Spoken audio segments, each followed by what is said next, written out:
Uh, and I welcome you all to Saurabh Pandey UPSC YouTube channel के अंदर आप सभी का स्वागत है। एंड लेट्स डिस्कस आज के द हिंदू के जो टॉपिक्स हैं। आज मेजर जो टॉपिक्स एग्जाम प्रोस्पेक्टिव से हैं, एक तो loss and damage fund editorial में टॉपिक है, जीएम इंसेक्ट्स, जिस पर मेंस का क्वेश्चन आपके लिए मैंने फ्रेम किया है।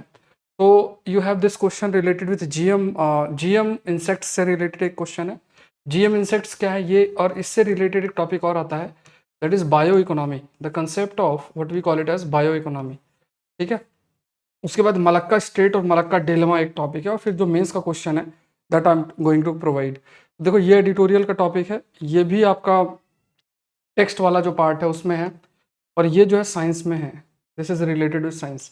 जो लोग अभी स्टार्ट कर रहे हैं द हिंदू सेशन को, तो प्लीज़ कंसीडर दिस थिंग कि द हिंदू न्यूज़पेपर के अंदर काफ़ी सारी चीज़ें आती हैं जो आपके एग्ज़ाम प्रोस्पेक्टिव से काफ़ी बहुत इंपॉर्टेंट है। अब आपको थोड़ा सा, अगर आप स्टार्टिंग अपनी तैयारी कर ही रहे हैं, तो मे बी आप अप्रिशिएट इस चीज़ को ना कर पाएँ, और बहुत ज़्यादा जो पॉलिटिकल और उस टाइप की न्यूज़ है वो आपको ठीक लगे। लेकिन आपको ध्यान में रखना है कि जब आप यूपीएससी की तैयारी कर रहे हैं, तो यहाँ पे काफ़ी सारी चीज़ें हैं जो कि इम्पॉर्टेंट हैं।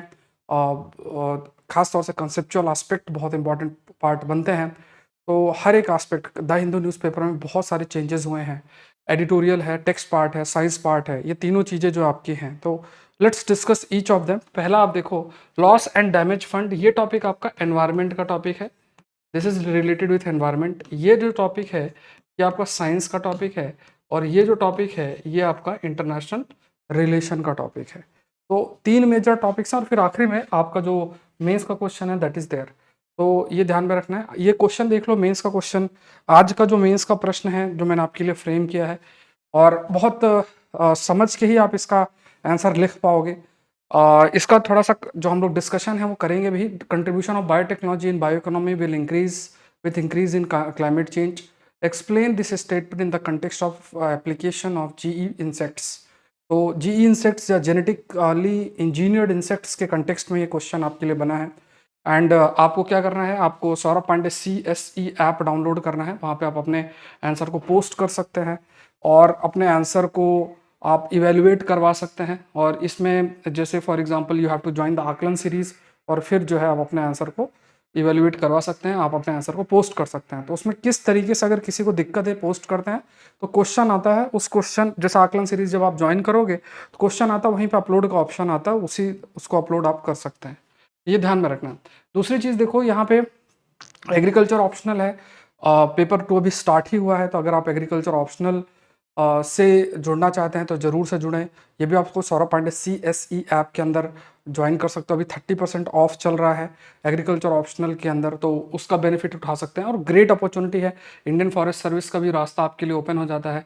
और एडवांस करंट अफेयर्स का जो प्रीलिम्स टेस्ट है, जिसे टोटल 50 टेस्ट हैं, उसको नेक्स्ट जो टेस्ट, फोर्थ टेस्ट है, वो इस संडे को शेड्यूल्ड है। 3 टेस्ट ऑलरेडी हो चुके हैं।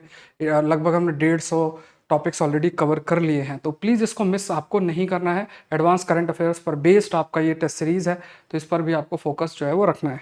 सो शुरू करते हैं आज के जितने भी टॉपिक्स हैं, एक एक करके let's discuss this topics. In topics को थोड़ा सा एक एक करके जो है डिस्कस करते हैं। Importance of loss and damage funds के बारे में पहला जो आपका टॉपिक आपके लिए फ्रेम होता है that is loss and damage funds. इसको देखते हैं। कई सारी जो इसमें चर्चाएं हैं इस आर्टिकल के अंदर। Let's discuss each and every aspect. तो यहाँ पे ये आर्टिकल भी अगर आप देखोगे तो ये पब्लिश किस में हुआ है, टेक्स्ट पार्ट आता है। देखो, द हिंदू न्यूज़पेपर के अंदर आपका एडिटोरियल है, then you have a text part, and then you have a science. 3 areas हैं, मेजर एरियाज हैं, जहाँ से बहुत इंपॉर्टेंट टॉपिक्स पब्लिश होते हैं। और जगह पे हेडलाइंस और ये सब आती रहती है, बट वो आप इग्नोर कर सकते हैं हेडलाइंस। और क्योंकि कोई हेडलाइंस आई है, फिर उसके बाद कोई इशू अगर बनना है, तो वो फिर धीरे धीरे अपने आप ही न्यूज़पेपर के अंदर डिटेल में, या तो संडे को या फिर एडिटोरियल के अंदर या टेक्स्ट पार्ट में जरूर से आ जाता है। तो आपको ऐसा हेडलाइंस के नोट्स नहीं बनाने, ये हमेशा से याद रखना है। अब यहाँ पे देखो, पहली चीज़ जो समझनी है हमें, the first thing that we have to understand is, पहली चीज़ जो हमारे लिए इंपॉर्टेंट है वो है ये term, that is the loss and damage fund. पहली चीज तो ये शब्द समझो, लॉस एंड डैमेज क्या है। देखो, जनरली क्या होता है कि जब भी हम क्लाइमेट चेंज की बात करते हैं, when you talk about the climate change, तो एक तरफ हम बात करते हैं एडाप्टेशन की बात करते हैं। दूसरी चीज हम बात करते हैं मिटिगेशन की। ये 3 टर्म्स आपको याद रखना है। अब नई चीज़ जो लगातार चर्चा हो रही है वो है लॉस एंड डैमेज की। ये काफ़ी समय से चर्चा है, मतलब 7-8 साल से लगातार चर्चा इस पे हो रही है। तो एक लॉस एंड डैमेज, एडाप्टेशन का मतलब क्या हुआ? एडाप्टेशन का मतलब हुआ कि जैसे आपको पता है कि क्लाइमेट चेंज हो रहा है, क्लाइमेट चेंज की स्थिति जो है वो आपकी बनी हुई है। अब ऐसी स्थिति में जब क्लाइमेट चेंज हो रहा है तो किस तरीके से हम अपने आप को अडाप्ट करते हैं, how we are able to adapt our self. जैसे मान लो कि क्लाइमेट चेंज हो रही है तो एग्रीकल्चर में अगर अडाप्टेशन की बात करोगे तो किस प्रकार की क्रॉप हम ग्रो करें जिससे कि क्लाइमेट चेंज का इम्पैक्ट आपका रिड्यूस हो। मिलेट्स को आप ग्रो कर रहे हो तो वो एडाप्टेशन कैटेगरी के अंदर आएगा। तो जो भी स्थिति में जो भी बदलाव हम करें जिससे हम अपने आप को इतना केपेबल बना सकें कि क्लाइमेट चेंज के इम्पैक्ट को हम झेल सकें, तो एडाप्टेशन कैटेगरी के अंदर आता है। दूसरा होता है मिटिगेशन। मिटिगेशन मतलब जो भी फैक्टर्स क्लाइमेट चेंज के लिए रिस्पॉन्सिबल हैं उन फैक्टर्स को हम रिड्यूस करें। तो जैसे मान लो ग्रीन हाउस गैस का एमिशन है, ये आपका मिटिगेशन के अंदर आएगा। अगर हम कोई टेक्नोलॉजी के माध्यम से या जो भी तरीके हैं उसके माध्यम से हम मिटिगेशन की तरफ जा रहे हैं, इट मीन्स कि जो फैक्टर्स क्लाइमेट चेंज के लिए रिस्पॉन्सिबल हैं उन फैक्टर्स को हम रिड्यूस कर रहे हैं, तो वो किस चीज के अंदर आएगा? मिटिगेशन। तीसरी चीज आती है that is loss and damage. Loss and damage third part जो है that is loss and damage. अब जो लॉस एंड डैमेज है वो लॉस एंड डैमेज में क्या है कि ये इनएविटेबल है। इट मीन्स कि क्लाइमेट चेंज जितने लेवल तक रीच कर चुका है उसकी वजह से इतना लॉस और डैमेज होना ही है। उसमें कोई आप कह सकते हैं बदलाव नहीं हो सकता है। जो ऑलरेडी डैमेज हो चुका है और जिसकी डैमेज की पॉसिबिलिटी है और वो होना ही है, तो उसे हम लॉस एंड डैमेज ही कहते हैं इसके लिए। और इस लॉस एंड डैमेज को टैकल करने के लिए there is a proposal for a fund called as loss and damage. Loss and damage fund का प्रपोजल जो है वो हमेशा रखा जाता है, रखा भी गया। जैसे अगर आप देखोगे कई सारे लेवल से इस पर चर्चा भी लॉस एंड डैमेज के ऊपर कंटिन्यूसली चल रही है। तो यहाँ पे ऑलरेडी जो लॉस हो चुका है because of the climate change की वजह से, जिसकी वजह से मान लो सी लेवल राइज हो रहा है, समुद्र का जो लेवल राइज हो रहा है, या कोई और इम्पैक्ट अगर देखा जाए जैसे सूखे की स्थिति आ रही है, तो इस पर मैंने कई बार चर्चा भी की है आप लोगों से। जैसे for example like for example ठीक है, जैसे फॉर एग्जाम्पल यहाँ पे अगर आप देखोगे कि जैसे अगर if there is a sea level rise, तो यहाँ पे क्या होगा, ये समुद्र का पानी इस तरीके से अंदर की तरफ जाएगा। जैसे मान लो ये हमारा रीजन है, इस रीजन में आंध्र प्रदेश और यहाँ राइस और ये सब ग्रो किया जाता है। ये सॉइल जो होगा क्या होगा, it will turn into saline, salty soil हो जाएगी, मतलब सॉल्ट कंटेंट सॉइल में अधिक होगा। और इससे जो सॉइल है उस सॉइल में राइस चावल आप उगा नहीं सकते हो, food security will be affected, livelihood नहीं रहेगी लोगों की, लोग माइग्रेट करना स्टार्ट करेंगे, यहाँ पॉपुलेशन कंसंट्रेशन इन जगहों में इंक्रीज होगी। फिर अलग तरीके का कन्फ्लिक्ट विद इन सोसाइटी जो है वो देखने को जो है मिल सकता है। तो यहाँ पे कहा यह गया कि जब भी हम फंडिंग की बात करते हैं, पैसे की बात करते हैं, तो we focus more on adaptation और we focus more on mitigation. जरूरी क्या है कि there should be focus on loss and damage as well. मतलब जो लॉस और डैमेज है उस पर भी फोकस करना बहुत जरूरी बन जाता है। इट मीन्स कि जो ऑलरेडी लॉस हो चुका है, जो इम्पैक्ट नेगेटिव हो चुका है, उसको हम कैसे टैकल करते हैं, that will fall under loss and damage fund के माध्यम से उसको हम टैकल करेंगे। तो यहाँ पे जो लॉस एंड डैमेज फंडिंग है, it will cover the cost of damage that countries cannot avoid or adapt to। मतलब ऐसी चीजें जो country because of the climate change उसे फेस करना ही पड़ेगा, मतलब नेगेटिव इम्पैक्ट की बात करें तो उसको टैकल करने के लिए एक अमाउंट की जरूरत पड़ेगी, that should be there in, that basically is considered under the loss and damage funding के अंदर हम इस चीज को इंक्लूड करेंगे। तो यहाँ पे कई सारे ऐसे डेटा दिए हुए हैं, जैसे फॉर एग्जांपल कि जो 55 वनरेबल कंट्रीज हैं, दे आर एस्टिमेटेड कि लगभग जो उनका क्लाइमेट लिंक्ड लॉस होगा लास्ट 2 डिकेड्स में टोटल 525 बिलियन होगा। इफैक्ट आप नोट कर सकते हैं, that is around 20% of their collective GDP, और ये फर्दर 580 बिलियन तक जा सकता है पर ईयर बाय 2030। ये फैक्चुअल एस्पेक्ट है जो कि हाईलाइट आपका किया गया। अब जैसे मान लो ये डैमेज होना ही है, सपोज समुद्र का लेवल बढ़ गया, अब आसपास की जगहें डूब जानी ही हैं, तो लॉस एंड डैमेज हो गया। उसमें आप कुछ नहीं कर सकते, ना अडाप्ट कर सकते, ना कुछ कर सकते। इसका नहीं, ये नहीं है कि आप तैर के वहाँ रह रहे हो, तो ये तो पॉसिबल नहीं है। तो that will be considered as a loss and damage के अंदर। तो ये नुकसान होना ही है अगर क्लाइमेट चेंज की बात करें। अब देखो दूसरी क्या है कि जैसे हमेशा हम लोग जो कुछ चीज़ों पे फोकस करते हैं when you talk about in general, जैसे for example when you talk about the climate change mitigation पे बात करोगे तो carbon foot printing, energy efficiency, decarbonization, it means what कि जो भी कार्बन एमिशन, मान लो कोई प्रोडक्ट प्रोड्यूस कर रहे हो और उससे रिलेटेड कार्बन एमिशन अगर हो रहा है तो किस तरीके से उस कार्बन एमिशन को हम रिड्यूस कर सकते हैं, how we can reduce the carbon emission. तो दैट रिडक्शन, जो भी कार्बन एमिशन को हम किस तरीके से वी कैन रिड्यूस इट, तो वो जो रिडक्शन है क्या कार्बन एमिशन का, वो आपका मिटिगेशन कंटेक्स्ट में आएगा। डीकार्बनाइजेशन मतलब हम ग्रीन एनर्जी और इस सब का इस्तेमाल कर रहे हैं, कार्बनाइजेशन या कार्बन का जो एमिशन है वो आपका या फिर वी कैन से कि किसी भी प्रोडक्शन प्रोसेस में जो कार्बन एमिट हो रहा है या ग्रीन हाउस गैस एमिट हो रही है उसको कैसे रिड्यूस आप किया जा सके, एनर्जी का इस्तेमाल और एफिशिएंटली कैसे किया जा सके। इसी तरीके से क्या है, जैसे you have a climate change adaptation. Adaptation के लिए क्या है कि जैसे जो भी बदलाव हो रहा है उसके लिए हम अपने आप को अडाप्ट कर रहे हैं, चाहे वो बिजनेस लेवल पे हो, चाहे वो इंडिविजुअल लेवल पे हो, तो we are adapting as well. फिर हम एनवायरमेंटल मैनेजमेंट पे फोकस कर रहे हैं कि कई रिसोर्सेस का सही से इस्तेमाल करना, एनवायरमेंट को प्रोटेक्ट करना, बायोडाइवर्सिटी को प्रोटेक्ट करना, ये सब फोकस्ड एरिया। तो आपको क्लाइमेट चेंज मिटिगेशन की तरफ, क्लाइमेट चेंज अडाप्टेशन की तरफ, एनवायरमेंट मैनेजमेंट की तरफ, and there is aspect called as loss and damage की तरफ भी हमें देखना है। And that to be tackled under the like financially देखा जाए that will be under the loss and damage fund के अंदर इट विल बी टैकल्ड। अब देखते हैं इस आर्टिकल के अंदर कुछ बातें जो आपका जो है मेंशन्ड है, उसको एक एक करके जो सर्टेन पॉइंट्स इसमें मेंशन्ड है, लेट्स डिस्कस दोज पॉइंट्स, उसको भी एक एक करके जो पॉइंट्स है वो उसको भी देखते हैं। अब देखो यहाँ पे पहली चीज क्या कहा गया कि जो एडाप्टेशन है it is the proactive response to the climate change.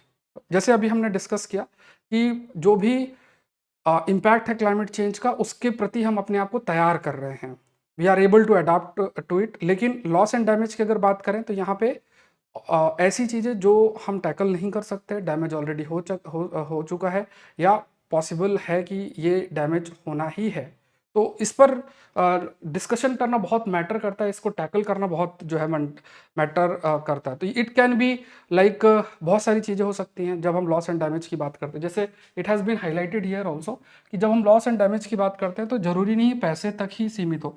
अब जैसे अभी हमने देखा डॉलर 528 बिलियन तक का नुकसान हो सकता है, लॉस एंड डैमेज हो सकता है बाय 2030, जो कि बहुत ह्यूज नंबर है। तो कोई देश है, छोटा देश है, लीस्ट डेवलप कंट्रीज है, कोई भी देश हो तो उसके लिए बहुत बड़ा नंबर है। तो ये भी कहा गया कि आप सिर्फ ये मत सोचो कि क्लाइमेट चेंज की वजह से जो भी डैमेज है वो सिर्फ मॉनेटरी एस्पेक्ट में है, मॉनेटरी एस्पेक्ट तक ही ये सीमित नहीं है, यहाँ पे ह्यूमन राइट्स वाले एस्पेक्ट भी हैं, लोगों की लाइवलीहुड चली जाएगी, ये है ना, जो लाइवलीहुड है that will also be affected. बहुत सारी चीज़ है, कल्चरल एस्पेक्ट पे इम्पैक्ट पड़ेगा। सपोज करो सी लेवल राइज हो जाए और एक सोसाइटी है, मान लो हमारा कोस्टल इलाका ही है, वहाँ पे सब लोग रह रहे हैं, तो सबकी अपनी एक वे ऑफ लाइफ भी है, और because of the way of life, जो उनकी वे ऑफ लाइफ है, बिकॉज ऑफ दैट एक कल्चरल कंटेक्स्ट भी है, सांस्कृतिक एस्पेक्ट भी है। बट सी लेवल राइज की वजह से उनको वहाँ से माइग्रेट करके जाना पड़ रहा है। जब वो माइग्रेट करके जाएंगे तो कल्चरल कंटेक्स्ट भी साथ में डाइल्यूट होगा। कौन चलाएगा उस कल्चर को, क्योंकि वो जहाँ माइग्रेट करके जाएंगे वहाँ ऐसे तो नहीं सब लाखों लोग एक साथ रह रहे हैं, सब कोई कहीं रह रहा, कोई कहीं रह रहा, जिसको जहाँ अपॉर्चुनिटी मिलेगी वहाँ इफेक्ट होगा। तो जो डैमेज है that is not just monetary, cultural aspect में भी डैमेज आपका होगा, एग्रीकल्चरल एस्पेक्ट में भी डैमेज होगा, लाइवलीहुड भी लोगों की जाएगी, ह्यूमन राइट्स भी आपके जो है अफेक्ट होंगे, वुमेन्स और जो चिल्ड्रंस की बात करें दे विल ऑल्सो बी अफेक्टेड। तो इम्पैक्ट बहुत ह्यूज जो है देखने को मिल रहा है। तो लॉस एंड डैमेज जिसमें economic losses, human casualties, ecosystem का डिग्रेडेशन और कल्चरल हेरिटेज। अब देखो ये लाइन आपको याद होनी है, अभी अगले साल पूछ ले, उसके कभी भी पूछ ले कि अच्छा लॉस एंड डैमेज पे कोई प्रश्न बना दे, अब आपको लॉस एंड डैमेज का कंसेप्ट ही पता नहीं है, तो जब अब लॉस एंड डैमेज का कंसेप्ट ही नहीं पता हो तो आप आंसर लिख नहीं सकते हैं। तो लॉस एंड डैमेज का जो कंसेप्ट है उसमें हमेशा ये ध्यान में रखना है कि ये आर्थिक लेवल पे भी नुकसान होगा, जो ह्यूमन कैजुअलिटीज़ है उनकी बात की गई है, इकोसिस्टम भी इससे अफेक्ट होगा, कल्चरल हेरिटेज जो सांस्कृतिक जो मैंने आपको एग्जांपल दिया वो भी अफेक्ट होगा। अब जैसे एक छोटा सा एग्जांपल लो कि अगर मान लो सी लेवल राइज हो जाए, ग्लोबल वार्मिंग की वजह से समुद्र का लेवल बढ़ जाए, तो जो किनारे किनारे वाले इलाके हैं वहाँ पे, जो किनारे किनारे वाले इलाके हैं वहाँ पे क्या होगा, अगर सी लेवल राइज हो जाए, समझना इस बात को, अगर सी लेवल राइज हो जाएगा तो किनारे किनारे वाले जो इलाके हैं वहाँ पे सॉइल सलाइन हो जाएगी, बहुत सारे फ्लोरास मतलब पेड़ पौधे वो सलाइन सॉइल में या जिस सॉइल में जहाँ पे सॉल्ट कंटेंट हायर है तो वहाँ पे वो उग ही नहीं पाएंगे। ऐसे बहुत सारे होंगे जहाँ पे वो उग ही नहीं पाएंगे, पौधे उग नहीं पाएंगे, तो बायोडाइवर्सिटी अफेक्ट हो जाएगी। फिर उसमें उनसे रिलेटेड जो आपके फौना है, एनिमल्स हैं, they will also be affected. कि अगर बायोडाइवर्सिटी नहीं रहेगी तो they will also not be able to sustain, वो भी सस्टेन आपकी नहीं की होगी। तो 19th conference of parties united nation framework convention on climate change Warsaw में जो हुई थी पोलैंड के अंदर 2013 के अंदर, वहाँ पे ये एग्री किया गया था loss and damage fund create किया जाए। और यहाँ पे लाइक जो असिस्टेंस है वो प्रोवाइड किया जाए, डेवलपिंग जो नेशंस हैं उनको असिस्टेंस प्रोवाइड किया जाए, और जो भी लॉस एंड डैमेज हो रहा है क्लाइमेट चेंज की वजह से उसके लिए उन्हें फाइनेंशियल असिस्टेंस प्रोवाइड किया। तो ये बातचीत आपकी कॉन्फ्रेंस ऑफ पार्टी जो COP की मीटिंग है, United nation framework convention on climate change, उस पर जो वर्सा पोलैंड 2013, वहां से ये बातचीत आपकी लगातार चल रही है। अब यहाँ पे देखो प्रीलिम्स का भी प्रश्न बन सकता है। फिर COP25 जो कॉन्फ्रेंस ऑफ पार्टी की जो मीटिंग 25, कमेंट सेक्शन में बताओ कि COP जो कॉप ये मीटिंग होती है क्या होती है, जरूर से बताना, ठीक है। तो COP25 जो है Santiago network for loss and damage, ये सेटअप किया गया था। और बट कंट्रीज हैं उन्होंने कमिट नहीं किया अपने आप को। फिर COP26 ग्लासगो में हुआ, वहाँ पे बातचीत आपकी हुई लॉस एंड डैमेज से related, and dialogue on finance for loss and damage was established. और फिर नेक्स्ट 3 इयर्स पर इस पर चर्चा हुई, और फिर फाइनली COP27 जो हुआ नवंबर 2022 के अंदर, इसमें भी काफ़ी बातचीत आपकी हुई। और फिर उसके बाद इन्होंने एग्री किया कि loss and damage fund create करना चाहिए। और फिर यहाँ पे एक ट्रांजिशनल कमिटी का गठन किया गया। अब उसकी भी बहुत मीटिंग हुई, उसमें भी एग्री डिसएग्री हुए। इसमें भी डेवलपिंग देश अपने व्यू पॉइंट दे रहे हैं, डेवलप्ड देश अपने व्यू पॉइंट दे रहे हैं। क्योंकि देखो कुल मिला के क्लाइमेट चेंज की वजह से लॉस हुआ है कि किसी और फैक्टर की वजह से लॉस हुआ है, तो डेवलप्ड देश भी क्यों एग्री करेंगे कि हम क्यों पैसा दें, हम हमारा क्यों खर्चा हो। तो वो भी इस बहुत सारी कंडीशंस लगाएंगे, वो कहेंगे नहीं नहीं इसके लिए हम जिम्मेदार नहीं हैं। ऐसे बहुत सारी चर्चाएं होंगी। तो ट्रांजिशनल कमेटी का गठन किया गया था। इसमें बहुत सारे लेवल पे मीटिंग हुई, ट्रांजिशनल कमेटी 1 2 3 इस टाइप से बहुत सारी मीटिंग भी इस जो है कंटिन्यूस बेसिस में इस एरियाज में हुई। फिर जो TC5 है, मतलब जो ट्रांजिशनल कमेटी 5 है, उसमें ये चीज़ हाईलाइट किया गया कि यहाँ पे खासतौर से जो कंट्रीज़ हैं उनके बीच में काफ़ी अधिक ट्रस्ट नहीं है। खासतौर से हिस्टोरिकल रिस्पॉन्सिबिलिटीज़ की अगर जो है बात किया जाए, देखो जिम्मेदार कौन है क्लाइमेट चेंज और इन सब के लिए, ग्रीन हाउस गैस के एमिशन के लिए कौन जिम्मेदार है, कार्बन के एमिशन के लिए कौन जिम्मेदार है। तो ऑफकोर्स डेवलप्ड देश जो है इसके लिए बहुत ज़्यादा जिम्मेदार बन जाते हैं, डेवलप्ड देश इसके लिए। तो बट वो रिस्पॉन्सिबिलिटी नहीं लेंगे। अब वो जैसे रिसर्च आने लग जाएगी और कहेगी देखो एग्रीकल्चर है उससे मीथेन रिलीज होती है, तो और मीथेन कार्बन से भी ज़्यादा, कार्बन डाइऑक्साइड से ज़्यादा बड़ी ग्रीन हाउस गैस है, तो डेवलपिंग देश भी जिम्मेदार हैं क्योंकि वो एग्रीकल्चर पर निर्भर करते हैं। तो इस टाइप के लॉजिक वो देते हैं। तो लगातार मीटिंग में ये एग्रीमेंट नहीं हो पाया, या आप कह सकते हैं कि वो हमेशा अपने व्यू पॉइंट को थोड़ा सा डिफर जो है काफ़ी हद तक जो है वो रखते थे। कि क्योंकि देखो पैसा तो फाइनली डेवलप्ड देशों को ही देना है ना, लेकिन वो इस पर थोड़ा एग्री आपका नहीं कर रहे थे। और काफ़ी सारे लेवल पे बातचीत भी आपकी स्टार्ट भी की गई, लेकिन जो एक स्टेप लेना चाहिए, कॉन्क्रीट स्टेप लेना चाहिए कि क्लाइमेट चेंज को रोकने के लिए, और ख़ास तौर से जो इम्पैक्ट है वो इम्पैक्ट आपको किस पर ज़्यादा देखने को मिलता है। इम्पैक्ट तो ऑफकोर्स सबसे ज़्यादा इम्पैक्ट तो जो लीस्ट डेवलपिंग कंट्रीज़ हैं, डेवलपिंग कंट्रीज़ हैं, वो सबसे ज़्यादा इससे अफेक्ट आपके हो रहे हैं। तो ये जो देश हैं ये सबसे ज़्यादा अफेक्ट हो रहे हैं। तो इनके प्रति जो जिम्मेदारी है डेवलप्ड कंट्रीज की, वो जिम्मेदारी वो लेने के लिए तैयार नहीं है, कॉन्क्रीट स्टेप लेने के लिए तैयार नहीं है। तो इसके लिए कुछ जो है डिप्लोमेटिक एफर्ट्स, जैसे अभी मीटिंग होनी है, तो जो डिप्लोमेटिक एफर्ट्स है वो डिप्लोमेटिक एफर्ट्स जो है लेने की ज़रूरत है। एंड अगर इस प्रकार का अप्रोच रहता है, सपोज करो जैसे फंड तो आपने चलो क्रिएट कर दिया, क्रिएट करने के बाद, फंड करने के बाद उसको कंट्रीब्यूट भी तो करोगे, पैसा कहाँ से आएगा। तो लॉस एंड डैमेज जो फंड है, अगर इसमें जो कंट्रीब्यूशन है that is not there, developed देश कहेंगे हम नहीं देने के लिए तैयार हैं, तो फिर इस फंड का जो इम्पैक्ट है दैट विल बी देयर। और मतलब जो फंड है उसका भी डाइल्यूशन होगा, उसका जो पर्पज है वो भी सॉल्व आपका नहीं हो पाएगा।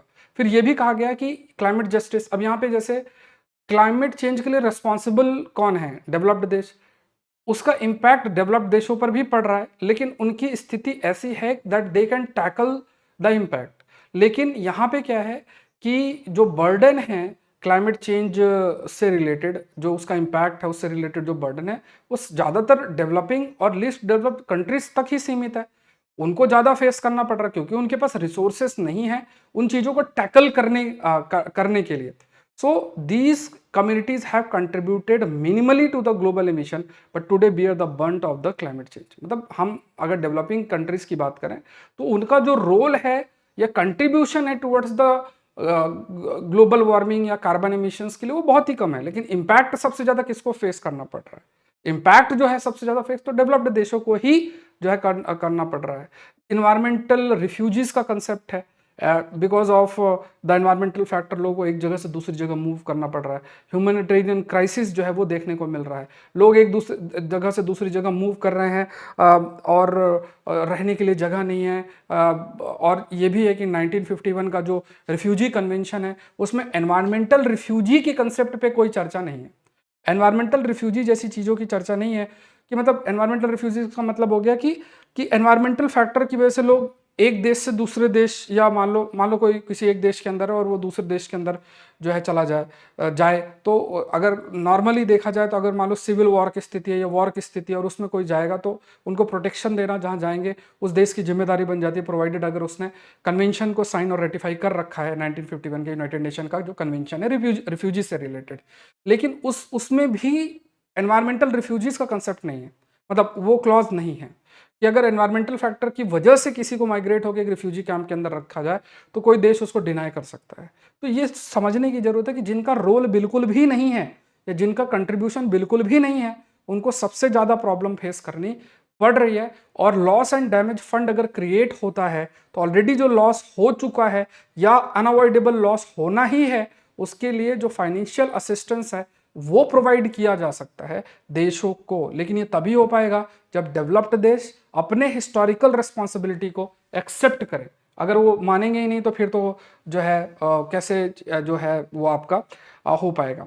तो ये थोड़ा सा बहुत जरूरी है। और इसको अचीव करने के लिए, क्लाइमेट जस्टिस को अचीव करने के लिए जब आप यूज करते हो टर्म लाइक क्लाइमेट जस्टिस, इसका मतलब है कि जो बर्डन है क्लाइमेट चेंज के इम्पैक्ट का वो ऑलमोस्ट इक्वली शेयर्ड हो। लेकिन यहाँ पे क्लाइमेट जस्टिस के प्रिंसिपल को फॉलो कहाँ किया जा रहा है? डेवलपिंग देश जो है सारा बर्डन उनको बियर करना पड़ रहा है इम्पैक्ट की बात अगर किया जाए, और डेवलप्ड देश उनके पास सारी सुविधा है, सब कुछ है, तो उनको कोई वो नहीं है, उतनी प्रॉब्लम नहीं है। और आप ये कह सकते हैं कि क्योंकि उन्हें ये सब फेस नहीं करना पड़ेगा कुल मिला के अगर देखा जाए, क्योंकि उनके पास रिसोर्सेस हैं, ह्यूमन रिसोर्स, टेक्नोलॉजिकल बात करें वो सारी चीज़ें हैं उनके पास।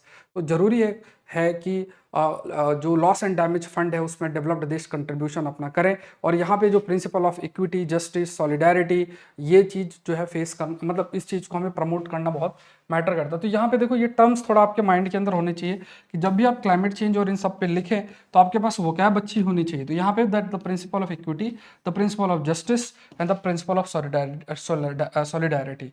तो क्लाइमेट जस्टिस के बारे में मैंने आपको एक्सप्लेन अभी जो है किया। Let's move to the next, the trouble with the Indian guidelines of the genetically modified insect. इसी पर मेंस का प्रश्न जो है वो मैंने आपके लिए फ्रेम किया है।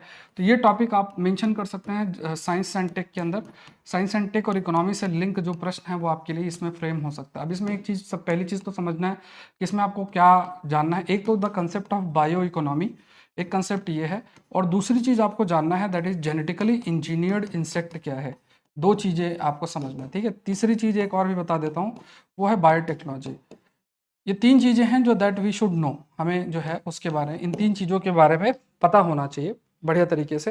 Then only we will be able to write on this topic. तो ये नया कंसेप्ट आ रहा है, what is the concept of bio economy. Bio economy का कंसेप्ट क्या है, दूसरा जो ये जेनेटिकली इंजीनियर्ड इंसेक्ट क्या है, तीसरा और बायोटेक्नोलॉजी के ऊपर है। तो पहला चीज़ देख लेते हैं। पहला तो जेनेटिकली इंजीनियर्ड इंसेक्ट क्या होता है। अगर आपको याद हो तो कुछ समय पहले मैंने आपको वोलाबेकिया बैक्टीरिया के बारे में बताया था, और 2023 के प्रीलिम्स में इसमें प्रश्न भी था। पहले भी इस पर मैंने डिस्कशन कर रखे हैं, एग्जाम से पहले भी आर्टिकल संडे को आ रखे हैं जिसमें वोलाबेकिया बैक्टीरिया के ऊपर चर्चा कर रखी है। थोड़ा सुनना, ध्यान से सुनना इस बात को। वोलाबेकिया जो बैक्टीरिया है ये इंसेक्ट में पाया जाता है। अब हुआ ये कि जैसे मान लो ऐसे मच्छर जो कि मलेरिया या डेंगू जैसी बीमारी को कॉज करेंगे, तो ये जो वोलाबेकिया बैक्टीरिया है जो कि इंसेक्ट में पाया जाता है, उस बैक्टीरिया को लेके और इन मतलब इंट्रोड्यूस किया जाता है इन मच्छरों पे जिसकी वजह से जो कॉजल और जैसे जिसकी वजह से जब वोलाबेकिया बैक्टीरिया आप जो है इन पे इंट्रोड्यूस करोगे, जिसकी वजह से ये जो मच्छर हैं इनके द्वारा जब वो मेटिंग करेंगे तो इनके द्वारा जैसे सपोज करो फीमेल एनाफिलीज हैं जो कि जिसके काटने से कई ये बीमारियां डेंगू और मलेरिया और सब जो बीमारियां फैलती हैं। तो जो अंडे होंगे उसमें या आप चेंज ऐसा करोगे कि या तो अंडे हैच नहीं करेंगे या फिर ज़्यादातर मेल प्रोड्यूस होंगे या आप यू कैन से कि बिल्कुल भी जो एग है उसका फर्टिलाइजेशन ही नहीं होगा, तो नए मच्छर नहीं बनेंगे। तो ये सब चीज़ें क्या है, ये आप कैसे कर रहे हो? आप क्या कर रहे हो कि मच्छर के अंदर उस वोलाबेकिया बैक्टीरिया को इंट्रोड्यूस करके सर्टेन चेंजेस कर रहे हो। तो ये क्या है? This is an example of A genetically engineered insect. इसी तरीके से जैसे आप इन बीमारियों से आप इसको टैकल करोगे, ऐसे दूसरे लेवल पे भी कई ऐसे बैक्टीरियाज है, कुछ एग्जांपल इसमें दे रखे आगे देखेंगे, जिससे कि उन इंसेक्ट्स पे आप बदलाव कर दोगे by using the biotechnology. Biotechnology का मतलब है कि जब आप माइक्रो ऑर्गेनिजम्स को ह्यूमन वेलफेयर के लिए इस्तेमाल कर रहे हो या सर्टेन चेंजेस टेक्नोलॉजी के माध्यम से इन ऑर्गेनिजम्स पे कर रहे हो जिससे हमारे लिए बेनिफिट हो सके, तो बायोटेक्नोलॉजी के टूल्स के माध्यम से आप क्या कर रहे हो, सर्टेन चेंजेस इंसेक्ट के अंदर कर रहे हो, तो उन्हें हम जीई इंसेक्ट्स बोलेंगे या जेनेटिकली इंजीनियर्ड इंसेक्ट बोलेंगे। और जो भी ऐसी चीजें हैं जिनमें लाइफ है, इनसे जो इकोनॉमिक एक्टिविटी जनरेट होती है वो पार्ट होती है बायो इकोनॉमी का। ठीक है, जैसे इकोनॉमी के अंदर क्या होता है, आपके बहुत सारी डिफरेंट इकोनॉमिक एक्टिविटीज इन्वॉल्व है, खरीदना बेचना सब चीज़ें रहती हैं। उससे इकोनॉमिक एक्टिविटी में जो डिमांड सप्लाई जो मीट होती है उससे कई पैसा जनरेट होता है और जीडीपी में कंट्रीब्यूशन होता है। जब इकोनॉमिक एक्टिविटी बेस्ड हो, सपोज करो कि सर्टेन, एक एग्जांपल लेते हैं, जेनेटिकली इंजीनियरिंग इंसेक्ट्स हैं, उनको क्रिएट किया जाए, उनकी सर्टेन डिमांड है, उनका यूज़ किया जाए और इनसे कई प्रकार की इकोनॉमिक एक्टिविटी जनरेट हो रही है, तो उससे सर्टेन अमाउंट जनरेट हो रहा है, तो that will contribute to the bio economy. तो यहाँ पे अगर जेनेटिकली इंजीनियर्ड इंसेक्ट्स हैं, उनका आप अगर एप्लीकेशन देखो अलग अलग फील्ड्स में, वो एप्लीकेशन अगर इकोनॉमिक एक्टिविटी से रिलेटेड है या उसको प्रमोट करेगा, that will become the part of bio economy. ठीक है, ये ध्यान में रखना। अब यहाँ पे कुछ बातें जो लिखी हैं उसको थोड़ा सा गो थ्रू होते हैं जो इसके अंदर, जैसे मान लो ये आपका है, ठीक है, अगर आप इसको देखो तो इसमें क्या है, ये एक कौन सा कीड़ा है, ये क्या बताना कमेंट सेक्शन में क्या है ये मुझे लग रहा है कि मधुमक्खी है क्या। इसमें कुछ चेंजेस कर दिए, या फिर जैसे ये अगर आप इमेज देखो तो ये मच्छर है, इसके चेंजेस कर दिए, चेंजेस आपका कर दिए। ठीक है, अच्छा, आज 5am सीरीज में मैंने साइंस के अलग अलग सोर्सेस से आज का 5am सीरीज के अंदर कंसेप्ट है जो है किया है, जिसमें एक स्पीसीज का नाम भी है, कुछ कंसेप्ट भी है, जैसे ई डीएनए, एनवायरमेंटल डीएनए के कंसेप्ट पे भी प्रश्न है। Again I am requesting this part, please miss नहीं करें 5am सीरीज जो मॉर्निंग में है, डिफरेंट डिफरेंट न्यूज़पेपर सोर्सेज से प्रश्न हैं। अभी अगर आप मिस नहीं करोगे, बाद में शॉर्टकट आपको नहीं अपनाना पड़ेगा। अगर आप सिविल सर्विस की तैयारी कर रहे हो तभी उसको करना, अगर आप किसी और एग्जाम की तैयारी कर रहे हो, हाँ स्टेट सर्विस जैसे यूपी का एग्जाम की तैयारी कर रहे हो तो उसके लिए बहुत हेल्पफुल रहेगा। बाकी अगर आप देख लो उस टाइप के प्रश्न अगर आपके स्टेट में आते हैं तो फिर आप उस टाइप गो थ्रू हो सकते हैं, लेकिन उसको करना बहुत ज़रूरी है। अगेन आई एम स्टेटिंग, वो करंट अफेयर्स के ही टॉपिक्स हैं, different different newspaper, PIB, Down to Earth अलग अलग सोर्सेज से हैं। ठीक है, ये थोड़ा सा ध्यान रखें और प्लीज़ मिस ना करें, बार बार मैं इस चीज़ को आपको कह रहा हूँ, क्योंकि बाद में फिर आपको शॉर्टकट ढूंढना पड़ेगा और फिर शॉर्टकट का इतना आउटपुट आपको नहीं मिल पाएगा। चैनल को जरूर से सब्सक्राइब करें, सेशन को लाइक करें, आपकी जिम्मेदारी है ये, है ना। ये मैंने एक 5am सीरीज चलानी है और एक हिंदू का सेशन चल रहा है, बाकी कुछ धीरे धीरे चीज़ें आएंगी तो उसको हम डिस्कस करेंगे। और संडे को आपका एडवांस करंट अफेयर्स पे जो प्रीलिम्स टेस्ट सीरीज है उसका 4th टेस्ट शेड्यूल्ड है, प्लीज़ मिस ना करें, उसको भी थोड़ा सा देखें। और वो सौरभ पांडे CSE ऐप के अंदर है तो वो गो थ्रू हो सकता है। तो यहाँ पे अगर आप देखोगे तो ये डायग्राम से भी देखोगे ना, तो ये मच्छर में चेंज इन्होंने जेनेटिकल इंजीनियरिंग लेवल पे कर लिया और फिर वी कैन से कि ये एक जेनेटिकल इंजीनियर्ड इंसेक्ट जो है वो आपका बन जाता है। अब यहाँ पे कहा गया कि इंडिया की जो बायो इकोनॉमी है it contribute 2.6% to the GDP, बड़ा कंट्रीब्यूशन है। अप्रैल 2023 के अंदर डिपार्टमेंट ऑफ बायोटेक्नोलॉजी ने बायो इकोनॉमी की रिपोर्ट जो है रिलीज की है और इंक्रीज़ करने की बात की गई है, 5% तक इंक्रीज़ किया जाएगा 2030, लगभग $220 बिलियन 8 ईयर्स के अंदर जनरेट करना। और ये सब डिपेंड करता है कि हमारी इन्वेस्टमेंट पॉलिसी किस तरीके से है, हमारा पॉलिसी सपोर्ट किस तरीके से है, ये सारी चीज़ों पर काफ़ी निर्भर करता है। तो पहली चीज़ तो हमें देखना है, that is the concept of a bio economy. तो यहाँ पे क्या है कि जब आप बायोलॉजिकल रिसोर्सेस, प्रोसेस या जो मेथड है उसका इस्तेमाल करते हो to provide goods and services, तो वो आपका बायो इकोनॉमी के अंदर आता है। जैसे इसमें और भी डिटेल में दे रखा है, लाइक फॉर एग्जांपल जैसे इसमें मतलब इसमें साफ साफ ये चीज़ आपकी हाईलाइट की है कि knowledge based production and use of biological resources, process और method to provide goods and services in a sustainable manner in a all economic sectors.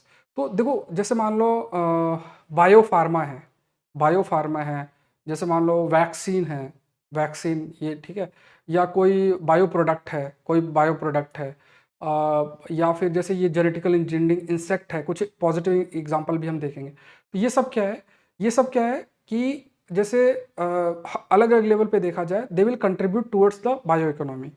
तो आप क्या कर रहे हो कि कोई बायोलॉजिकल रिसोर्स है या प्रोसेस है या कोई मेथड है जो कि आपके गुड्स एंड सर्विसेज में कंट्रीब्यूट कर सकता है किसी को बनाने में। मान लो हमारे डिफरेंट आर्थिक लेवल पे कई सेक्टर्स हैं, उसमें इनका एप्लीकेशन हो सकता है जिस वजह से उस प्रोडक्ट का, प्रोसेस का डिमांड होता है और उसके लिए फिर सर्टेन अमाउंट भी पे किया जाता है। तो ये सब हिस्सा होता है बायो इकोनॉमी का, it is part of bio economy. तो देखो बायो इकोनॉमी की जब हम बात करते हैं, जैसे जैसे क्लाइमेट चेंज हो रहा है, अब क्लाइमेट चेंज होने की वजह से बहुत सारे लेवल पे बदलाव करने पड़ेंगे आपको, क्रॉप्स पे चेंजेस करने पड़ेंगे, कीड़ों में चेंजेस हो रहे हैं तो कुछ आपको ऐसे बदलाव, जैसे डेंगू मलेरिया बीमारी जैसे फैले तो उसको रोकने के लिए आपको जेनेटिकल इंजीनियरिंग इंसेक्ट्स करने पड़ेंगे, वोलाबेकिया जैसे एक बैक्टीरिया का इस्तेमाल करना पड़ेगा। तो ये सब क्या है, जो ये मेथड प्रोसेस इनसे रिलेटेड है, दे विल जनरेट सर्टेन मतलब they will generate certain economic activity and it will be part of a bio economy का ही हिस्सा आपका जो है रहेगा। अब देखो यहाँ पे देखो एम क्या है कि कहा गया कि जो कंट्रीब्यूशन लगभग 2% का है बायो इकोनॉमी का, इसको 5% 2030 तक करना है। लेकिन इसमें ये कहा गया, इन्होंने मतलब कहा कि आपने ये रिपोर्ट में तो बात बोल दी और आपने कह दिया, तो इसके लिए जरूरी क्या है कि अगर आप बायो इकोनॉमी के कंट्रीब्यूशन को 5% के या उससे ऊपर लेकर जाना चाहते हो तो प्रॉपर इन्वेस्टमेंट जरूरी है और पॉलिसी लेवल पे चेंजेस जो है बहुत अधिक जरूरी है। लेकिन फंडिंग रिड्यूस की गई है जो कि ठीक स्टेप नहीं है। दूसरा ये भी कहा गया कि अगर हमें ये सब अचीव करना है तो प्राइवेट सेक्टर का पार्टिसिपेशन जरूरी है, अलग अलग रिसर्च और इन सब में सरकारी लेवल पे जो पब्लिक इन्वेस्टमेंट है वो भी होना चाहिए, प्राइवेट इन्वेस्टमेंट है वो भी जो है वो होना चाहिए। प्लस जो आपकी पॉलिसीज है बायोटेक्नोलॉजी से रिलेटेड उसको डिपेंडिंग अपॉन जो नीड रिक्वायरमेंट है उसके अकॉर्डिंग होना चाहिए। इकोनॉमिक लेवल पे जो डिमांड्स जनरेट हो रही है उस अकॉर्डिंग आपकी बायोटेक्नोलॉजी से रिलेटेड जो पॉलिसीज हैं वो आपकी होनी चाहिए। अप्रैल 2023 में गाइडलाइंस भी जारी की गई है, guidelines for genetically engineered insect के लिए। तो यहाँ पे इसमें जैसे स्पेसिफिकली इन्होंने बात की है, जैसे ये जो जेनेटिकली इंजीनियर्ड इंसेक्ट हैं दे कैन ऑल्सो कंट्रीब्यूट, ये भी कंट्रीब्यूट कर सकते हैं टुवर्ड्स द बायो इकोनॉमी। अब इसके लिए गाइडलाइंस जारी की गई है, इसमें कुछ लैक्यूनाज हैं, कमी है, उस 3-4 पॉइंट्स उसमें मेंशन है, उसको देख लेते हैं। पहला कमी ये इन्होंने जो बताई है वो बताई है, आप देख लो, आपको कंटेंट दिख रहा होगा। पहली कमी जो बताई है that is uncertainty of the purpose. It means what कि जो जेनेटिकल इंजीनियरिंग इंसेक्ट से रिलेटेड जो आपकी गाइडलाइंस हैं, जो गाइडलाइंस हैं, insects are becoming globally available and are intended to help Indian researchers navigate regulatory requirements. The guidelines don't specify the purpose for which GE insects may be approved in India. तो यहाँ पे देखो ये कहा गया कि यहाँ पे एक जो पॉइंट हाईलाइट किया गया कि आप ये तो कह रहे हो कि ठीक है जेनेटिकल इंजीनियरिंग इंसेक्ट से रिलेटेड हम स्टेप्स लेंगे, इसका बहुत सारा रिसर्च और इन सब में भी यूज़ है, कई सारे लेवल पे टैकल करने के लिए भी इसका इस्तेमाल है। लेकिन किस पर्पस के लिए जो गाइडलाइंस है, उस गाइडलाइंस में जो ऑब्जेक्टिव और पर्पस डिफाइन होना चाहिए वो ऑब्जेक्टिव और पर्पस डिफाइंड नहीं है, तो उसको करने की जरूरत है। एक ये ड्रॉबैक इन्होंने बता दिया। फिर जैसे इसमें एग्जांपल दिया कि जो इंजीनियरिंग हनी बी है, इंजीनियरिंग हनी बी है, जैसे हनी बी में आप सर्टेन चेंजेस करोगे तो ये फैसिलिटेट करेगा एपीकल्चर में। Apiculture is related with the honey, honey bee, ठीक है, वो हनी कॉलेज वाली नहीं, मतलब वो हनी बीज होती हैं, मधुमक्खी जिसे बोलते हैं। तो इंजीनियरिंग जो हनी बी है they will produce a better quality Honey जिसका इंपैक्ट बहुत, अब ये बायो इकोनॉमी का एग्जांपल है। कि आपने जैसे हनी का मतलब जो शहद है, इसका तो डिमांड हमेशा से बना रहता है। अब जो इंजीनियरिंग हनी बीज हैं वो और बेटर क्वालिटी की जो हनी है वो प्रोड्यूस आपका करेंगे। इसी तरीके से जेनेटिकली इंजीनियरिंग सिल्क वॉर्म है, वो बेटर जो है सिल्क प्रोड्यूस आपका करेंगे। जैसे कल मैंने वो पढ़ाया था आपको कि जो कॉकून्स करके हैं उस पर अलग अलग कलर क्यों होता है, और ये सब हमने डिस्कस किया था। तो ये सब जो रिसर्च हो रही है उसमें हम हेल्प करेगा कि जेनेटिकली इंजीनियरिंग सिल्क वॉर्म हम जो है लेकर आएँ, तो ये ज़रूरी है। तो जैसे आपके पास इंजीनियरिंग हनी बीज हैं, इंजीनियरिंग सिल्क वॉर्म्स हैं, ये किया जा सकता है। गाइडलाइंस जो पॉलिसीज हैं they are both quiet on how genetically engineering insect can benefit the economy and for which purpose the government might approve the insect release। तो ये कहा गया, देखो इसी चीज में है। अब ये भी हो सकता है इनका गलत इस्तेमाल भी हो सकता है। ऐसे टिड्डा और टिड्डी बनाए जा सकते हैं बड़े बड़े, जो कि आपके पूरे खेतों को खा जाएंगे, नाश कर देंगे, और एक बायो वारफेयर के लिए इस्तेमाल किया जा सकता है। तो ये तो डर तो देखो सरकार के अंदर भी है। अब आप कह दो कि आपका जो मन करे वो इस सेक्टर में चेंज करके जो मन करे आप इकोनॉमिक एक्टिविटी जनरेट कर सकते हो, तो ऐसा तो गवर्नमेंट नहीं कर सकती है। लेकिन ये भी जरूरी है कि किस कंटेक्स्ट में किस पर्पस के लिए इंसेक्ट में क्या चेंज करके यूज किया जा सकता है, ये डिफाइन करना जरूरी, तभी लोग हाथ इसमें डालेंगे। अदरवाइज फिर वो इन्वेस्टमेंट और इन सब में ध्यान नहीं देंगे। फिर रिसर्चर्स के लिए भी कई प्रकार की अनसर्टेनिटी है इसमें। जो गाइडलाइंस है they are applicable only to research and not confined to trial और डिप्लॉयमेंट। तो ये भी एक है। अब इसमें जैसे कहा गया कि researchers can conduct trials with them on the approval of genetical engineering appraisal committee है। तो एनवायरमेंट मिनिस्ट्री के अंदर ये कमेटी आती है। तो अगर आप इंसेक्ट में भी कुछ ऐसा ट्रायल और ये सब करना चाहते हो तो उसके लिए GAC का पूरा अप्रूवल चाहिए होगा, उसके बाद ही आप ट्रायल कर सकते हो। देखो ये सब गाइड रेगुलेशन जरूरी भी है, फ्री हैंड नहीं छोड़ सकते हैं, क्योंकि इंसेक्ट में चेंज करके बीमारियां फैलाई जा सकती हैं, आपका पूरा एग्रीकल्चर का नाश किया जा सकता है, बहुत ज़्यादा डैमेज हो सकता है। बट ये भी है कि बहुत ज़्यादा अगर आप रेगुलेट भी कर डालेंगे तो फिर उसमें रिसर्चर्स को भी माइंड में क्लैरिटी नहीं रहेगी, उनके मन में भी बहुत तरीके की अनसर्टेनिटी रहेगी, ये भी है। So government authorities will have to closely follow the deployment of this insects. मतलब कि कहाँ कहाँ पे इन इंसेक्ट्स का इस्तेमाल किया जा सकता है, कहाँ कहाँ पे जो है यूज़ किया जा सकता है। जैसे मान लो बहुत सारे लेवल पे, जैसे जब हम जेनेटिकली मॉडिफाइड क्रॉप्स की बात करते हैं तो आपके पास कुछ ही क्रॉप्स हैं। मतलब जैसे कॉटन की बात करें तो कॉटन में आपको जो है वो अलाउ किया गया है, लेकिन बहुत सारी क्रॉप्स वहाँ पे अलाउड ही नहीं है। आप जेनेटिकली मॉडिफाइड क्रॉप्स का कमर्शियल यूज नहीं कर सकते हो। तो इंसेक्ट्स में भी लोग रिसर्च करें, इन्वेस्टमेंट करें, सब कुछ करें, और पर्पस और रिसर्चर्स के लिए भी बहुत प्रकार की अनसर्टेनिटी है और क्लैरिटी नहीं है। तो फिर वो डर रहेगा कि यार हम इतना पैसा लगा दें, रिसर्च करें, सरकार अप्रूव ही नहीं करे तो फिर क्या मतलब है, हमारा तो नुकसान हो जाएगा। ये सब उनके मन के अंदर आ सकता है। तो that will affect the we can say जो जेनेटिकल इंजीनियरिंग इंसेक्ट का जो है उसको भी अफेक्ट कर सकता है। तो अनसर्टेनिटी ऑफ एम्बिट, अब यहाँ पे एम्बिट की भी बात की गई। तो guidelines offer standard operating procedure for GE mosquitoes, crop pest, beneficial insects, but what beneficial means in the context of GE insect is not clear. अब देखो ये तो बाल की खाल उखाड़ना वाली बात है, बट ठीक है, इन्होंने क्रिटिसाइज किया है कि उस पर स्टैंडर्ड हाईलाइटेड है कि आप GE मॉस्किटो का यूज़ क्या करो, कैसे करोगे मलेरिया डेंगू जैसे बीमारी से लड़ने के लिए, जैसे हमने कई बार डिस्कस भी किया है। क्रॉप्स में, क्रॉप पेस्ट में जैसे मान लो चेंजेस कर रहे हो, कीड़े जो होते हैं, है ना, तो एक जब आप कीड़ों को कंट्रोल करते हो तो बायोलॉजिकल मेथड भी होता है, उसमें एक कीड़े को दूसरा कीड़ा खा सकता है। तो ये जो बायोलॉजिकल मेथड्स होते हैं तो उसमें आपको कुछ इंसेक्ट्स में चेंजेस करने पड़ेंगे। तो वहाँ भी खेतों के अंदर क्रॉप्स को कीड़ों से बचाने के लिए कुछ उनमें बदलाव आप कर रहे हो, जिससे कि आपके क्रॉप्स जो है कीड़ों से बच सके। तो ये है। तो यहाँ पे कहा गया कि कुछ प्रोसीजर्स तो डिफाइंड है, लेकिन ये क्लियर नहीं है कि हर जो भी जेनेटिकल इंजीनियर्ड इंसेक्ट है उसके कंटेक्स्ट में क्या बेनिफिशियल है, क्योंकि हर इंसेक्ट में जो आप चेंज करोगे तो उसमें बेनिफिशियल एस्पेक्ट का डेफिनेशन डिफरेंट हो सकता है, उसको भी डिफाइन करोगे। अब इसमें तो देखो लाखों अरबों इंसेक्ट्स हैं, उसको कैसे आप सबके पर्पस और उनको बेनिफिशियल उसको डिफाइन करोगे, तो थोड़ा चैलेंज है।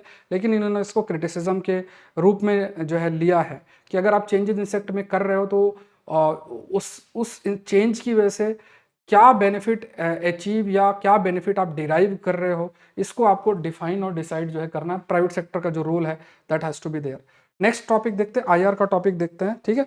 सेशन अगर आप देख रहे हैं तो लाइक बटन जरूर से प्रेस करें, शेयर जरूर से करें, चैनल को सब्सक्राइब जरूर से करें। 5 AM सीरीज का वीडियो ऑलरेडी अपलोडेड है, please go through it, please इसको मिस ना करें। बार बार मैं आपसे कह रहा हूँ सुबह उठने की आदत डालें, 24 तारीख 2024 की अगर आप तैयारी कर रहे हैं, डिसिप्लिन लाइफ के अंदर लेकर आएँ। सुबह जल्दी उठेंगे, सेशन आपने मान लो देखा और एक डिसिप्लिन बना लिया, क्योंकि देखो 5 AM सीरीज़ अब चलेगी, ठीक है? उसमें अब रुकावट नहीं आएगी, सैटरडे तक, मंडे टू सैटरडे आपका रहेगा। तो अब सुबह उठ रहे हो, उस सेशन को देखा, फिर अपना जो भी है उसको किया, मेडिटेशन थोड़ी देर किया, फिर आपने थोड़ा बहुत रिवीजन किया, फिर आपने हिंदू का सेशन देखा, फिर अपना ऑप्शनल पढ़ना स्टार्ट कर दिया। ये सब चीज़ें आप करते रहो अभी। अगर आप ये रूटीन दिसंबर तक सेट कर लोगे ना, तो आपको बेनिफिट होगा एग्जाम के लिए। ये डिसिप्लिन बहुत मैटर करता है हर चीज़ के लिए। अगर आप डिसिप्लिन नहीं रखोगे कि जब मन किया, मान लो 10 बजे उठे तो 10 बजे सेशन देख रहे हो, कभी 3 बजे देख रहे हो, कभी 5 बजे देख रहे हो, कभी देख ही नहीं रहे हो, इससे क्या होगा कि डिसिप्लिन ना होने की वजह से आपका माइंड हमेशा फ्लक्चुएट करेगा। कभी भी आप किसी पर ट्रस्ट नहीं कर पाओगे, कभी कोई अच्छा लग रहा है, कभी कोई अच्छा लग रहा है, इस टाइप का चलता रहेगा। तो इस चीज़ को, इसके लिए क्या है कि एक टाइम डिसाइड करके वो टाइम के अकॉर्डिंग ही चीज़ों को करना आपको चाहिए, बहुत इंपॉर्टेंट है। ठीक है, let's move to this topic, that is Taiwan Malacca blockade and India's option. IR का टॉपिक है, इंटरनेशनल रिलेशन का टॉपिक है। Again this is very important topic, ठीक है, इस पर डिस्कस करते हैं। अब इसमें इन्होंने कुछ बातें हाईलाइट की हैं। तो पहले तो टॉपिक का नाम आप क्या लिखोगे, तो यहाँ पे देखो अभी स्थिति क्या है कि आप इंडिया चाइना रिलेशन पे ही इस बात को लिख सकते हो, ठीक है, इंडिया चाइना के कंटेक्स्ट में आप लिख सकते हो। तो यहाँ पे देखो चर्चा क्या हो रही है कि यूएस जो है, यूएस और चाइना के बीच में कन्फ्लिक्ट होने के चांसेस हैं।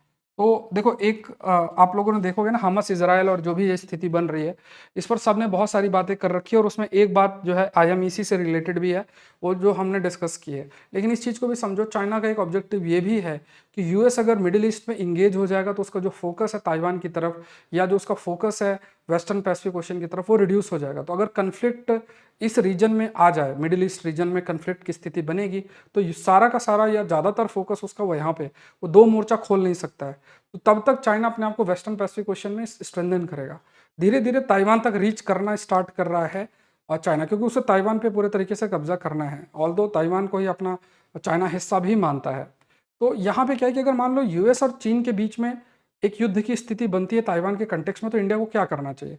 क्या इंडिया ब्लॉक कर सकता है? सबसे इंपॉर्टेंट पॉइंट है ये, इसको बोलते हैं मलक्का स्टेट। ये आपका सुमात्रा है, ठीक है, तो ये मलक्का स्टेट ब्लॉक कर सकते हैं, क्योंकि बहुत सारा जो शिप्स हैं वो आपकी जाती हैं इस रास्ते से, मलक्का स्टेट से होकर जाती हैं। और एक कंसेप्ट है जिसे हम कहते हैं मलक्का डिलेमा, ये कंसेप्ट है, that is we call it as Malacca dilemma. अब इस मलक्का डिलेमा की वजह से ही साउथ चाइना सी में चीन अपना प्रेजेंस बढ़ा रहा है। देखो कुल मिला के क्या है कि चाइना को पता है कि हमारा अंडमान निकोबार रीजन ही पास में ही है, और हमारा जो नेवी का कमांड सेंटर या तीनों फोर्सेस का कमांड सेंटर भी यहीं पे है। तो इस रास्ते को हम जब चाहें ब्लॉक कर सकते हैं। अगर आप इस रास्ते को ब्लॉक कर देते हो तो चाइना को मन में है कि अगर ऐसी जो युद्ध की स्थिति है तो फिर हमें क्या करना चाहिए, हमारे रिसोर्सेज कहाँ से आएंगे, वो रिसोर्सेज साउथ चाइना सी रीजन से वो डिराइव कर सकते हैं। तो मलक्का डिलेमा की वजह से वो और ज़्यादा अपने आप को स्ट्रॉन्ग करना चाहते हैं साउथ चाइना सी रीजन में। तो यहाँ पे कहा गया कि क्या इसको ब्लॉक करना ठीक है, तो इसमें कुछ 4-5 पॉइंट्स जो है इन्होंने दिए हुए हैं कि ब्लॉक करना चाहिए नहीं करना चाहिए। ऑल्दो ये माहौल बनाने का प्रयास है, अब वो तो एलआई पे डिपेंड करता है कि हम क्या करना चाहते हैं। देखो यहाँ पे ये मलक्का स्ट्रेट है, एक आप याद रखना, यहाँ पे सुंडा स्ट्रेट है, ये एक सुंडा स्ट्रेट है। सो सुंडा, अगर मलक्का स्ट्रेट क्लोज है तो सुंडा स्ट्रेट के रास्ते भी जा सकते हो। एक रास्ता लंबोक स्ट्रेट भी है, इधर से लंबोक स्ट्रेट भी है, तो ये थोड़ा सा याद रखना है, कई बार प्रश्न आपके लिए फ्रेम होता है। तो यू हैव सुंडा स्ट्रेट, लंबोक स्ट्रेट और मलक्का स्ट्रेट, ये 3 रास्ते हैं जो कि ट्रेड का रास्ता जो है वो फॉलो किया जाता है। अब यहाँ पे देखते हैं क्या बातें इन्होंने कहा है। तो चाइना खास तौर से अगर देखा जाए तो चाइना के मन के अंदर थोड़ा सा ये है कि अगर कभी कन्फ्लिक्ट की स्थिति आती है तो अंडमान निकोबार रीजन में हमारा कमांड सेंटर है, और वहाँ से आसानी से चीज़ें हम डिप्लॉय करके काम जो ये मलक्का का रीजन है उसको हम ब्लॉक कर सकते हैं। एंड स्टेट ऑफ मलक्का और Andaman sea would involve either naval blockade, जैसे मान लो चाइना की शिप्स है उसको मूव ही नहीं करने दे तो नेवी के माध्यम से जो है उसको ब्लॉक कर दे, जो भी सी लाइन ऑफ कम्युनिकेशन है उसको हम ब्लॉक कर सकते हैं। अब यहाँ पे कई प्रकार के मल्टीपल कंस्ट्रेंट भी हैं। पहला कहा गया कि डिस्टेंट ब्लॉकेड आपका होगा। इट मीन्स व्हाट कि यहाँ पे कहा गया कि अगर आप इस प्रकार के ब्लॉकेड करोगे तो मतलब इंडिया के लिए बात बोली गई है, तो ये इंटरनेशनल लॉ के खिलाफ होगा, दूर है और एक इम्पॉर्टेंट रास्ता है तो उसको आप ब्लॉक करोगे। जैसे मान लो कोई हाईवे है, उस हाईवे को कोई ब्लॉक कर दे तो वो लॉ अलाउ नहीं करेगा। इसी तरीके से समुद्र का ये इंपॉर्टेंट ट्रेड रूट है तो इसको ब्लॉक करना ये इंटरनेशनल लॉ के खिलाफ होगा, ऐसा बोला गया है। दूसरा ये कहा गया है कि जो ये पास है, the trade that passes through the state of Malacca is not just China economic energy life, ये और देशों के लिए भी, जापान, साउथ कोरिया और इन सब के लिए भी बहुत इंपॉर्टेंट है। मतलब इट्स नॉट जस्ट कि ये सिर्फ चाइना के लिए ही इंपॉर्टेंट है, और देशों के लिए भी इंपॉर्टेंट है, इसलिए ब्लॉक करना ठीक नहीं है। फिर तीसरा बोला गया कि जो चैनल है of state of Malacca is nearly 500 miles, और इसमें दूसरे देश की सोवेनिटी भी अफेक्ट होगी, इंडोनेशिया, मलेशिया, थाईलैंड, सिंगापुर। तो अगर आप ऐसा ब्लॉक करोगे तो इनकी सोवेनिटी भी अफेक्ट होगी, है ना, इनको रहेगा कि ये रास्ता ब्लॉक कर रहे हैं, इससे हम भी अफेक्ट होंगे, जो आसपास के देश हैं दे विल ऑल्सो भी अफेक्टेड।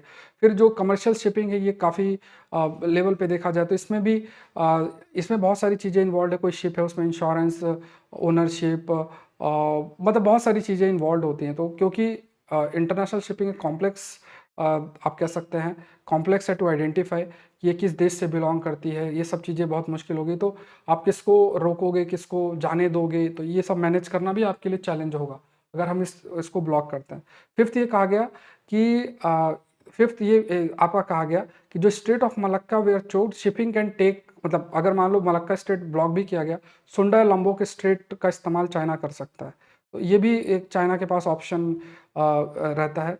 जो मतलब अगर मान लो बड़ा कोई शिप रहता है तो उस केस में जो है खास तौर से सुंडा स्ट्रेट का इस्तेमाल किया ही जाता है। तो अगर आपने ब्लॉक कर दिया तो सुंडा या फिर लंबोक स्ट्रेट जो मैंने स्टार्टिंग में दिखाया उसका इस्तेमाल ये लोग कर ही सकते हैं, तो इसमें कोई वो नहीं है। China also has a huge onshore floating strategic petroleum reserve. तो ये भी है कि मतलब उनके आसपास भी काफ़ी सारे रिजर्व्स ऑलरेडी हैं। तो अगर नेचुरल गैस और ऑयल को अगर आप रोकते भी हो तो उनके पास अल्टरनेटिव है। साउथ चाइना सी पर वो अपना जो प्रेजेंस और इंक्रीज करेंगे, रिसोर्सेज का इस्तेमाल और अधिक करेंगे, और फिर अपनी नीड को पूरा करने का प्रयास जो है वो करेंगे। और फिर उधर से सेंट्रल एशिया के माध्यम से रशिया से भी काफ़ी पेट्रोल और ये जो नेचुरल गैस है अपनी नीड उससे भी पूरा कर सकते हैं। तो ब्लॉकेड का इतना इम्पैक्ट उन पर नहीं पड़ेगा। चलो क्वेश्चन देख लो, explain the impact of globalization in Indian judicial system. अच्छा ये प्रश्न नहीं है, प्रश्न मैंने स्टार्टिंग में आपको दिखा दिया था, ये तो कल का प्रश्न है। प्रश्न आप थोड़ा स्टार्टिंग में देख लेना, ठीक है, स्टार्टिंग में मैंने प्रश्न दे दिया। बायो, हाँ ये प्रश्न लिखा है, contribution of biotechnology in bioeconomy will increase with increase in climate change, explain this statement in the context of application of GE insect. Again I am stating 5 AM series अपना गो थ्रू हो जाना आप लोग। यहाँ पे आपको अपने answer को चेक कराना, सौरभ पांडे CSC ऐप को डाउनलोड करो और यहाँ पे आपको आकलन सीरीज ज्वाइन करना और आप अपना चेक करा सकते हो। मंडे टू फ्राइडे ही मैं अब आपको क्वेश्चन दूंगा, क्योंकि सैटरडे संडे मुझे क्वेश्चन को पूरे सारे चेक करने हैं, है ना, सैटरडे संडे टाइम दे के सारा चेक करना पड़ता है, ठीक है। एग्रीकल्चर ऑप्शनल की जो क्लासेस हैं वो स्टार्ट हैं ऑलरेडी, पेपर 2 की क्लासेस शुरू हुई हैं अभी जस्ट। एग्रीकल्चर ऑप्शनल के जरूर से जुड़ें, इसके लिए भी आपको सब कुछ आपको सौरभ पांडे CSE ऐप के अंदर मिल जाएगा। एडमिनिस्ट्रेटिव रिफॉर्म कमीशन की रिपोर्ट भी मिल जाएगी, उसकी क्लासेस भी आप देख सकते हो। और ये 50 टेस्ट का जो प्राइस ये इंक्रीज हो जाएगा, कुछ ही दिन में आपको दिख जाएगा, तो इसका भी आप हिस्सा बने। 4th टेस्ट आपका शेड्यूल्ड है इस संडे को, prelims test series on advance current affairs. तो आपको डरना नहीं है, लिखना है, ठीक है, मतलब आप लोग अटेम्प्ट करें। प्लस ये आपका टेलीग्राम चैनल है, इससे भी आप लोग जुड़ सकते हैं और अपना आंसर अगर आप इवेलुएट नहीं कराना चाहते बट फिर भी आप पोस्ट जरूर से करें, ठीक है। चलते हैं, मिलते हैं नेक्स्ट सेशन के अंदर। सेशन को लाइक करें, चैनल को जरूर से सब्सक्राइब करें। Thank you everyone, thank you.